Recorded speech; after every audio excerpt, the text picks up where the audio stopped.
چې هلته کې څه واقعه وشوه یو څوک وفات وشوه د هغې د وجې دا پروګرام موږ ملتوي کوو. تاسو زه مننه، تاسو ډېر زیات تکلیف وکړو، ډېر لرې نه راغلي یئ. دا چونکې دا علاقه هم داسې دا مضافات دي، دلته تلل راتلل تګ راتګ ګران دی او موږ به خپل هر کینډیډیټ چې دې ځای ته راځي نو هغه چې موږ څه کار نه کړی نو هسې دې موږ څخه نه راځي. دا یو پیغام ورکړو، تاسو به هم ورکوئ، زه به هم ورکوم. زه ستاسو په توسط سره که صدیق صاحب راځي که اینی ون ټول راځي، موږ له به دې علاقې له څه کار کوي، زموږ روډ سره به کوي، زموږ ټریفک مسله ده، زموږ هر قسم معاملات دي، د سکولونو بچو مسله ده که هغه موږ سره کوي. زموږ اسپتال نشته په دې علاقه، پوره اسپتال نشته په دې علاقه. وښایه کوم دی کې ګورنمنټ سکول شته په دې منځ کې یو نشته. که موږ له دا معاملات کولی شي خو ټیک ته موږ به سره بیا تعاون کوو، او که نه هسې موږ سره لبې کوي، موږ سره معاملات کوي نو وروره تاسو ګوره موږ له په تورې تیارې راځئ، په تورې تیارې به تاسو له راځو، په تورې تیارې به تاسو سره ستاسو خدمت کوي انشاءالله. ډاکټر صدیق صاحب راته، شیرازي صاحب راته، ریاض اسامه صاحب راته، محمود صاحب او زموږ د کلي دوه چند کسان وو هغه هم راتلل. دې کې سید دغه دی د علي حسن شاه صاحب هغه د دغه نه راتله، ورته د تنول سایډ نه راته.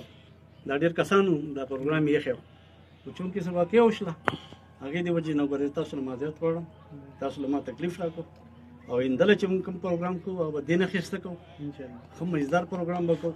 تاسو به موږ سره یئ او چې کومه مطالبه وي یو کینډیډیټ سره به دغه نه کوئ، تعاون به ورسره کوو، ووټ به ورکوو، خو متبادل به ترې اخلو.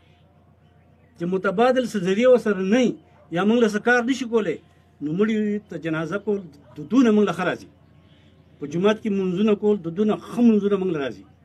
زموږ خلک چې دی پریشانه دی، دا ښځې نه دي، دا ټولې دا دې ځای نه په منګو باندې اوبه راړي، هغه تاسو د سپینو اوبو نه په دې علاقه ما ته ته چا کوی ښایي، چا کوی د هغه کس له کوی وباسي چې هغه د دو ښه تعلقات والی یا ورته پته وي چې دې سره زم راځم، نو که دا طریقې سره موږ سره دو داسې بارګیننګ کوي موږ به ورسره چرته نه کوو.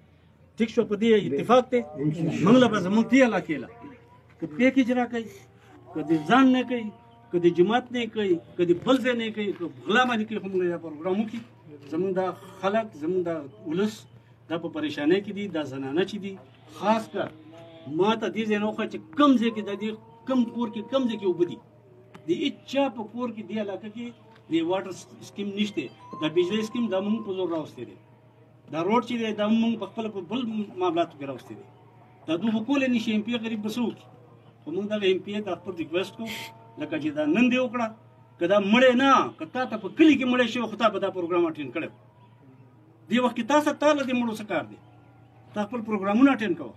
تا دومره خلک راغوښتي دغه دې پریشانه کړي دي، ته یو مړي لتلی. نو زه تاسو مهرباني تاسو شکریه ادا کوم، ستاسو ټایم مې ضایع کړو. هندله چې زموږ کوم پروګرام انشاءالله تاسو موږ سره راځئ. صحیح شو؟